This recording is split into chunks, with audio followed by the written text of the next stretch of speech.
What's up, everybody? Today we're talking about a WNBA story that could shape the entire next era of women's basketball. The players have authorized a strike if negotiations don't move, and the clock is ticking toward early January. First, let's clear up the biggest misunderstanding. A strike is not happening right now. This vote does not cancel games today. What it does is give the players' union permission to call a strike later if talks break down. Think of it like the union saying, "We're united, we're prepared, and we have leverage if we need it." And the unity here is the headline. The vote was overwhelming. Participation was extremely high, and the yes side won by a massive margin.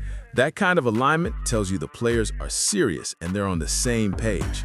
When an entire workforce signals that level of agreement, it changes how negotiations work because the other side can't rely on division. So, what are they negotiating? They're negotiating the collective bargaining agreement, basically the rule book and contract that sets pay, benefits, working conditions, travel standards, and the structure of the league's economy.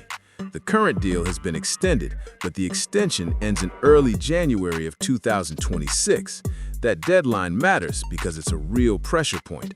If there isn't a new agreement by then, things can escalate quickly. Quick definitions, because this comes up a lot.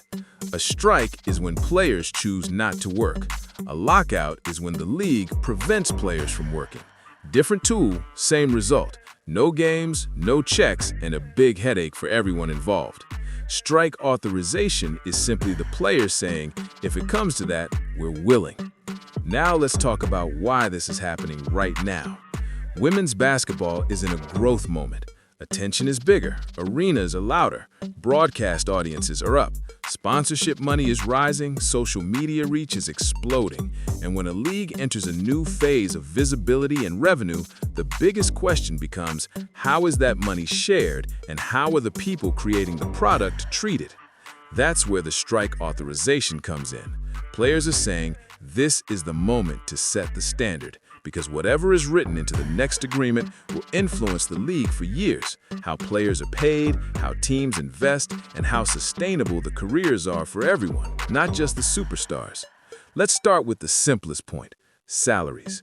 Players want higher pay, and not just at the top. They want a structure where rookies, role players, and veterans can build stable careers without needing a second job or an overseas season just to feel secure.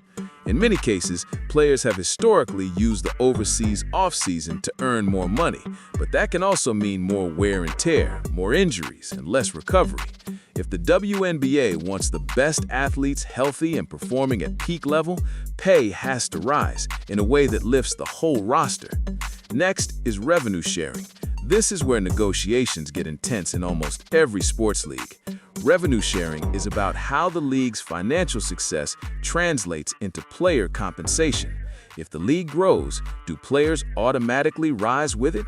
Are players guaranteed a fair percentage of the new money? Or do increases depend on separate decisions that can change year to year? Players want a system that's transparent and predictable, so their income scales with the league's success. Then there's travel.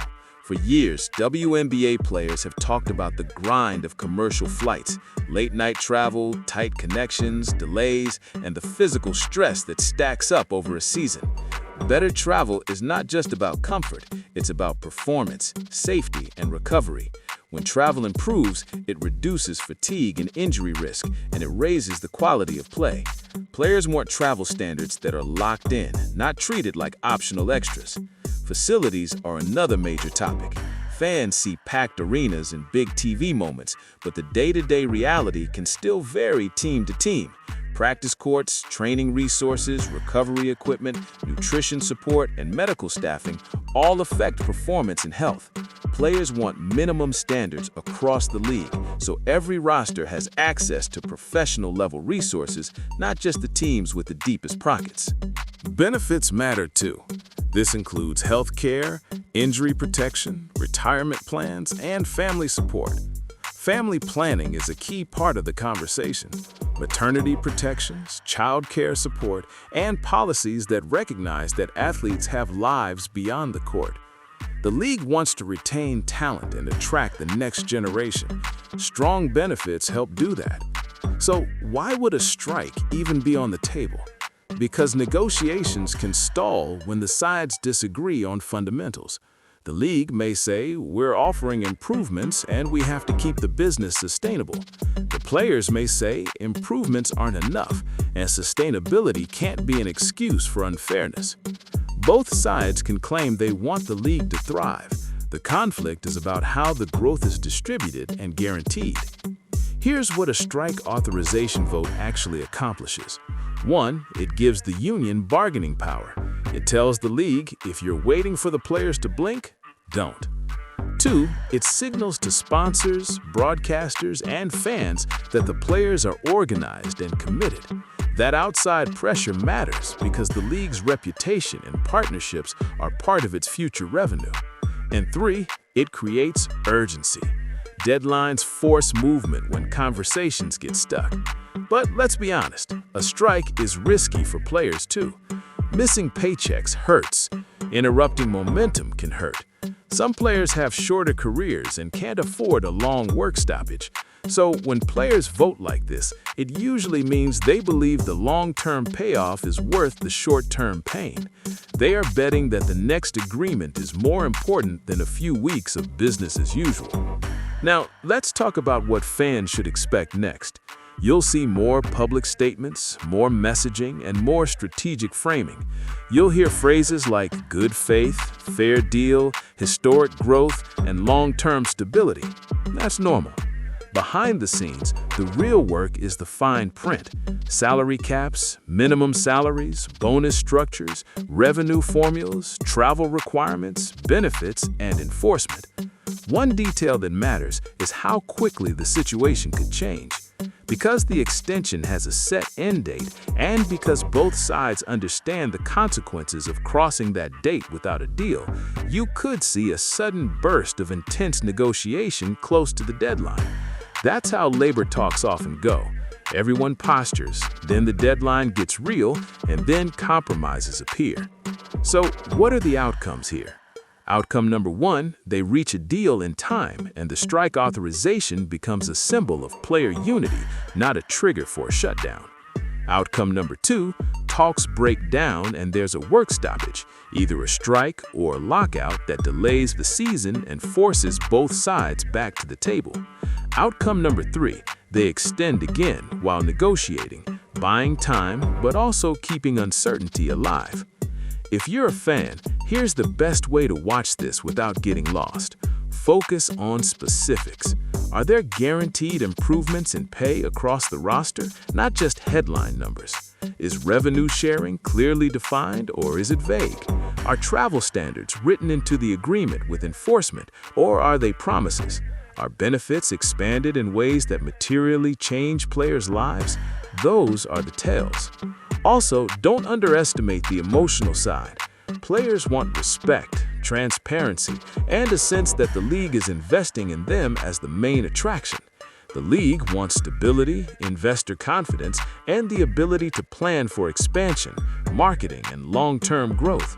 Both sides can be right about their goals and still clash on the path to get there. And remember, supporting the sport and understanding labor action are not opposites. Players pushing for better conditions can be part of the sport's progress. The league's growth has been powered by the athletes, and as the business expands, it's normal for the athletes to demand a deal that reflects their value. One last note, if negotiations get tense, don't be surprised by sudden headlines, then silence, then a breakthrough.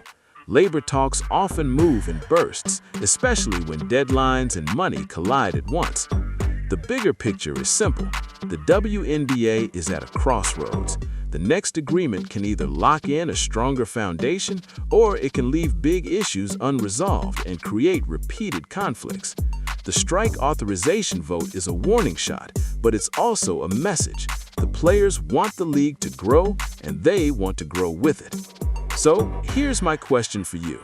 Do you think a strike actually happens, or do you think this is leverage that ends in a deal at the last minute? And what's the single biggest change you want to see? Higher minimum salaries, a clearer revenue share, guaranteed travel standards, better facilities, or stronger benefits? Drop your take in the comments, and let's talk about where the WNBA goes from